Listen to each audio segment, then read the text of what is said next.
motivation and medium of advertisement. अच्छा। Yes, sir. तो sir ठीक सबसे है। पहले मैं आपको एडवर्टाइजमेंट इफेक्टिवनेस का बता रही हूँ। Sir actually this is N process कि जिससे हमें ये पता चलता है कि हमने एक राइट ऑडियंस कैप्चर किया है या नहीं, और हमारा जो एड है वो कितना सक्सेसफुल है। सो इसके लिए ये चीज जो होती है, इसको इफेक्टिवनेस बनाने के लिए एडवर्टाइजमेंट इफेक्टिवनेस ये प्रोसेस यूज होती है। और सर जैसे कि हम इससे ये भी आइडेंटिफाई कर सकते हैं जो मार्केटिंग कैंपेन्स होता है सर, वो कितना स्ट्रांग है और कितना उस मतलब कितना उसमें उसकी स्ट्रेंथ और वीकनेस को भी आइडेंटिफाई करने के लिए एडवर्टाइजमेंट इफेक्टिवनेस को हम की प्रोसेस यूज करते हैं। And then sir next is customer behaviour. तो सर जिससे कस्टमर बिहेवियर से ये चीजें पता चलती हैं, ये एक ऐसा कंज्यूमर बिहेवियर होता है। Sorry sorry sorry sir, consumer behaviour एक ऐसा एक्शन है जो कि सर एक कस्टमर और कंज्यूमर में कोई डिफरेंस है? Yes sir. कस्टमर और कंज्यूमर में कोई डिफरेंस होता है? यस सर होता है। क्या क्या होता है बताओ। सर जैसे कस्टमर वो होता है जो परचेस करता है, और सर कंज्यूमर जो कि एक हम उसको सर एंड यूजर बोल सकते हैं जो गुड्स और सर्विसेज की परचेसिंग करता है, तो वो एक एंड यूजर कहलाता है। तो वो कंज्यूमर होता है सर, और कस्टमर जो कि परचेसिंग करता है कोई भी चीज गुड्स और सर्विसेज की। राइट, ठीक है, आगे बताओ। Okay sir.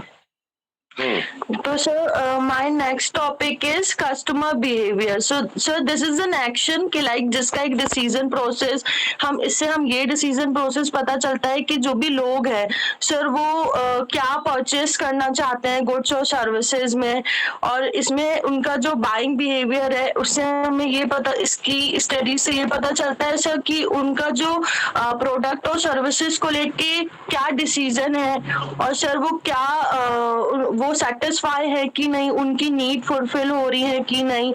तो सर ये हमें कस्टमर बिहेवियर से ये एक उनके एक्शन से समझ में आता है। सर जो कस्टमर बिहेवियर जो बाइंग बिहेवियर होता है ये इसलिए इम्पोर्टेंट होता है मार्केट्स के लिए क्योंकि इससे हम अंडरस्टैंड कर पाते हैं कि इनकी एक्सपेक्टेशंस क्या है कस्टमर्स की, और हम ये अंडरस्टैंड कर पाते कि वो क्या प्रोडक्ट खरीदना चाह रहे हैं, क्या उनकी नीड को और उनके वो उससे सेटिस्फाई हो रहे हैं या नहीं। ठीक है, नेक्स्ट। सर नेक्स्ट है कस्टमर मोटिवेशन। तो सर कस्टमर मोटिवेशन एक हम ऐसा एक इंटरनल स्टेट बोल सकते हैं सर इसको, जो कि एक मतलब जो भी लोग होते हैं वो उसको एक आइडेंटिफाई करता है कि उसको कौन सा प्रोडक्ट लेना है और सर क्या परचेस करना प्रोडक्ट और सर्विसेज में, वो उनकी सिर्फ वो उसको फुलफिल कर रहा है उनकी नीड को और या नहीं। तो वो एक मोटिवेशन होता है, कस्टमर मोटिवेशन एक ऐसा इंटरनल स्टेट बोलते हैं जिसमें से सर हमें ये सारी चीजें पता चलती हैं कि वो उसका नीड फुलफिल कर रहा है या नहीं, वो मोटिवेट होता है सर किस गुड्स और सर्विसेज को लेने के लिए वो मोटिवेट हो रहे हैं। तो एक हम इसको ऐसे भी बोल सकते हैं कि सर ये डिफरेंट गुड्स और सर्विसेज को ये इसको बेटर मतलब वो फुलफिल कर पा रहे हैं अपनी नीड और नहीं। तो सर ये उसके कस्टमर मोटिवेशन के थ्रू ही इस कॉन्सेप्ट से ही हमें पता चलता है। ठीक है, next. Yes sir. Sir next मैंने पढ़ा हुआ है sir medium, just a second, medium कहाँ गया।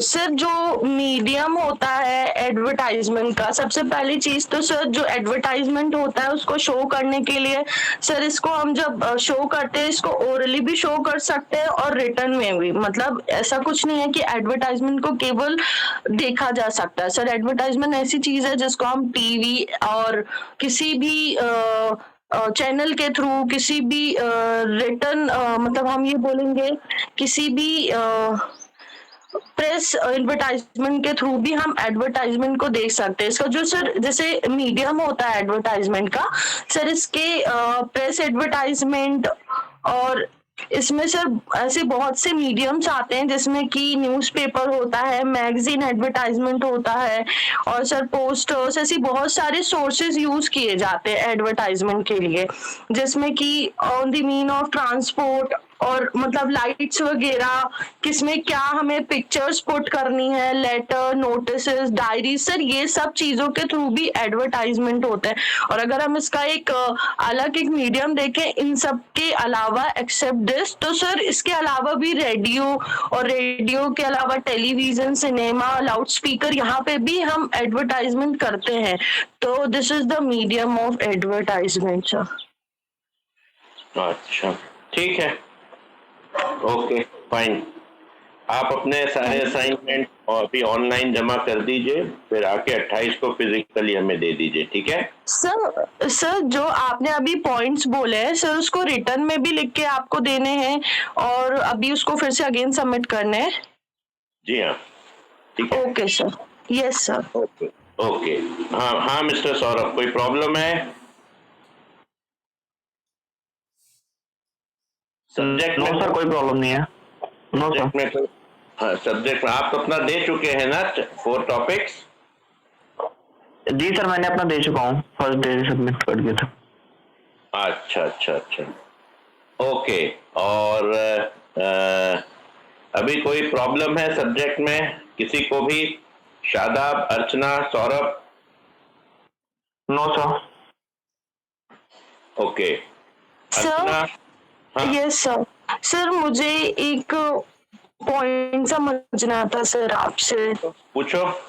सर जो कल मैंने एक टॉपिक पे बोला था सर, ग्रीन मार्केटिंग, तो सर उसका कॉन्सेप्ट मुझे प्रॉपर क्लियर नहीं हुआ। मैं कल उसको प्रिपेयर करने का ट्राई कर रही थी बट सर वो मुझे प्रॉपर नहीं हुआ। ग्रीन मार्केटिंग होता है the particular products which are environmentally conducive, right? Conducive मतलब environmentally friendly, so which do not harm to environment and which work on the environment interest.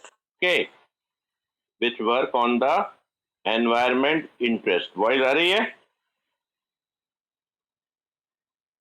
Voice आ रही है? Yes sir, आ रही है ना? So companies launch various type of products. Sometimes they improve the packaging, sometimes that is what they keep on doing it. And also the products which can be recycled, right?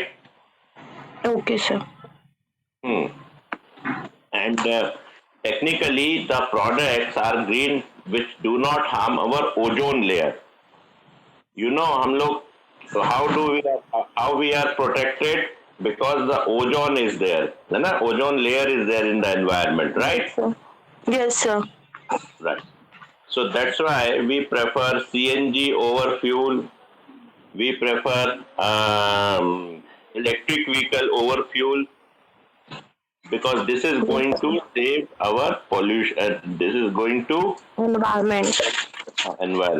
ठीक है? Yes. Is it clear? Yes sir. Yes sir. Yes sir. Thank you sir. Okay. Any doubt? No sir. No sir. It's clear now. Okay.